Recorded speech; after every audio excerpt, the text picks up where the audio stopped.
Welcome back to Business Ethics. I'm Tom, and today we are talking about stakeholders. Um, this chapter, I believe it is chapter 3, has a lot of interesting things about stakeholders, and it's definitely worth a read. That's what the ARA is for. But what I want to talk about this video is going to be a little bit shorter. I want to kind of talk about the conceptual kind of underpinnings of the idea of stakeholders and what is known as a stakeholder orientation. I'm also going to talk a little bit about the discussion forum for this module. Okay, so stakeholders, as we've talked about, a stakeholder is pretty much anyone who has any person or entity that has a stake in the success or failure of a company, right? Or an agency. A stakeholder is a very broad term, right? Even in nonprofits and government agencies, they will talk about stakeholders, right? It's a big buzzword. And, the way this ties into the debate in business ethics that we've talked about so far is the fact of the kind of aspect of social responsibility of business, right? So we've talked about how business ethics is not just how an individual conducts themselves correctly in a business setting, but more the idea of a business as a whole, kind of, facilitating the good of society, right? And ethical businesses are usually thought of as socially responsible businesses, right? And so if you're thinking about a business as having responsibilities to society or social entities, then you're talking about businesses that have a responsibility to the interests of various stakeholders, right? So a stakeholder is very broad. It can be employers, it can be special interest groups, it can be customers, it can be the community at large, it can be the environment, all these kinds of things, right? Now, the one kind of main distinction around stakeholders is the one between internal and external stakeholders.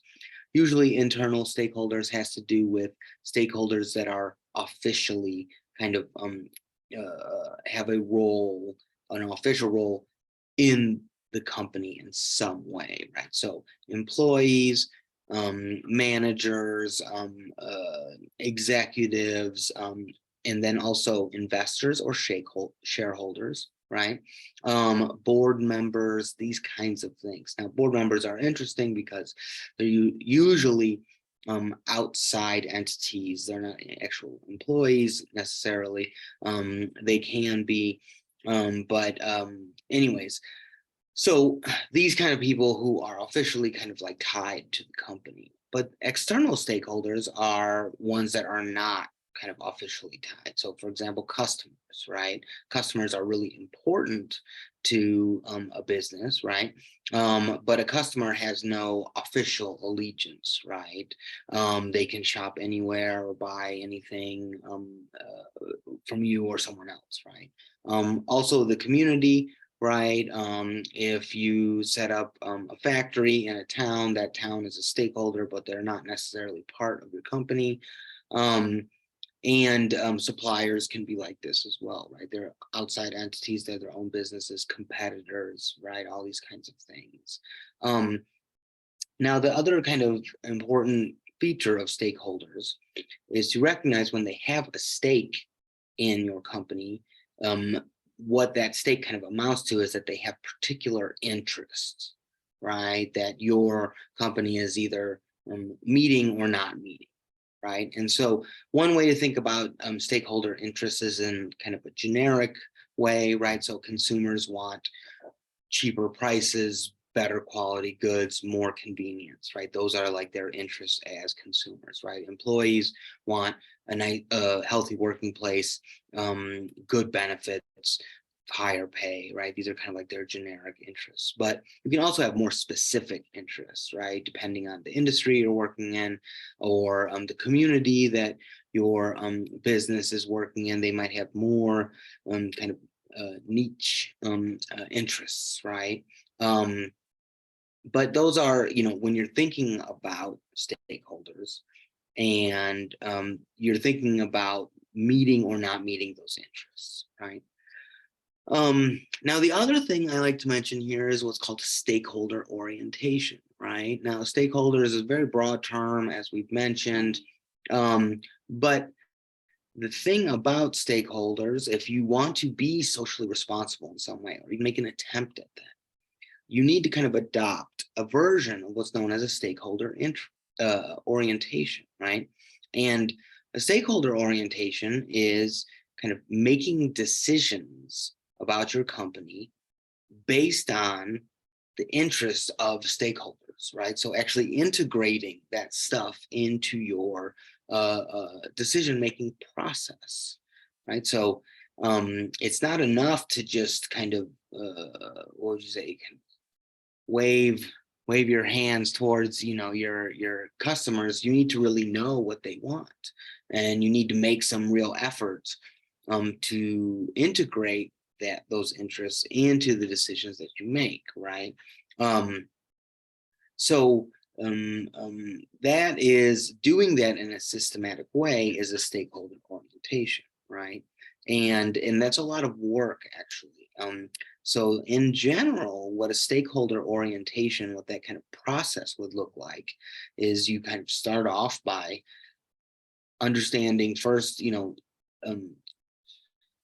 figuring out what your company wants to do, what your goals are as a company. This oftentimes looks like a mission statement, right? You decide what your values or purpose is as a company, right? So if you're a restaurant, the discussion forums on a restaurant. So we'll use a restaurant. So if I'm a restaurant, then I'm going to have a mission statement that has to do with what kind of need or purpose I want to fulfill as that restaurant, right? Am I a high-end restaurant? I want to give people an experience, or am I kind of a casual restaurant? I want to give people a place to hang out and pander like to the community. Am I trying to make it a family-friendly venue, or something that's more geared towards adults and like fine dining, this kind of stuff, right? Whatever that is, right? Sometimes people talk about farm to table type stuff, providing organic ingredients or whatnot.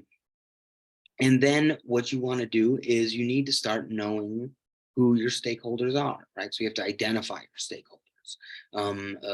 Who's a relevant stakeholder, and why are they a relevant stakeholder, right? Are you thinking about employees? Are you thinking about suppliers? Are you thinking about the community, whatnot? And this can be different for different companies, right? A lot of companies are just online and they have very little no impact on the community, right? Some, like a restaurant, would be very much tied to the community, right? It's a very face-to-face kind of business. And then once you identify your stakeholders, you want to identify their interests, right? And then once you kind of identify their interests, you want to think about how whatever decision you're trying to make is going to meet or not meet those interests, right?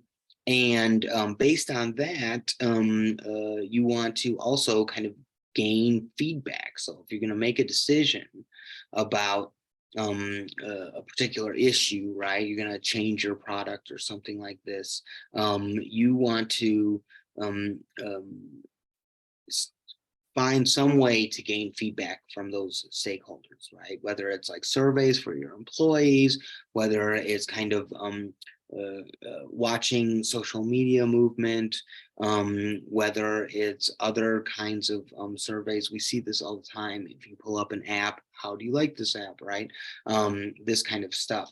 They're always kind of, lots of companies are always trying to get data from their users, from other stakeholders, to kind of see how they're doing, what the reception is like. And then once you have that data, then you can pull it back in to the fold and use that data in your decision making moving forward, right? So that's, generally what a stakeholder orientation is. And of course, this is going to play out very different in different scenario. It's going to look very different if you, for example, own a mechanic shop that's a very small local operation versus if you're a big corporation, versus if you're a restaurant, versus if you're, I don't know, you rent kayaks or something, who knows, right? It's all going to look very different. And so the best way to kind of get a handle on this is what we're doing in the discussion forum, which is try to apply it to a concrete situation. Right. So in the discussion forum, I give a scenario where you are a restaurant owner and there is a group of swingers, right? Online group of swingers. It's like a social media group, and they have started to frequent your restaurant, right? So swingers, they sleep with people that are in other relationships, right? And as I stipulate, some of them are being dishonest, but some of them just are kind of polyamorous or have open relationships, right? Now, they just happen to like your restaurant. It's convenient. They're hanging out, they're eating, right? Obviously, that's all they're doing. They're just hanging out, meeting their friends, talking, eating, they're paying customers, right? However, some online or some local groups have, religious groups have, caught on to this fact, and they see your business as kind of a haven for unethical um, activity, right? And so now you are caught in a bind, right? What do? These special interest groups, these religious groups can possibly lead to a lot of bad press for you. But kicking people out of your restaurant because you don't like what they do outside of your restaurant is a dicey option, right? In many ways, we don't think that we're the judgment. We're not in a place to judge others. If they want to come to your place and purchase food, then they're welcome to, right? That's not to say you don't have the right to refuse service to people, but that is a tough line to take, and it's not necessarily one that you might want to take, right? And so you need to kind of thread the needle here, right? And the way to do this is to adopt some of this idea of a stakeholder orientation, right? Think about who are the relevant stakeholders, try to prioritize them a little bit. Think about your mission statement. What is your purpose as a restaurant? What is your goal and aim? And how can you devise a way to make the most amount of stakeholders happy, right? How can you meet the interests of the most amount of stakeholders in the best way possible, right? And I say, don't be dismissive of the different stakeholders, and also, kind of getting on your moral high horse is not going to help as well, right? Doing the right thing is not necessarily the right thing if it puts you out of business.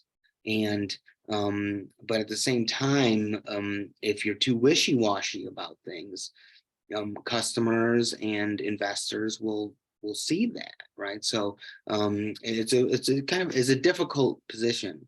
And in the discussion forum, I just want people to kind of give some strategies about how you would approach this and what kind of decision you would make, right? And so this is kind of putting this idea of stakeholders into motion by really thinking about it in a concrete situation.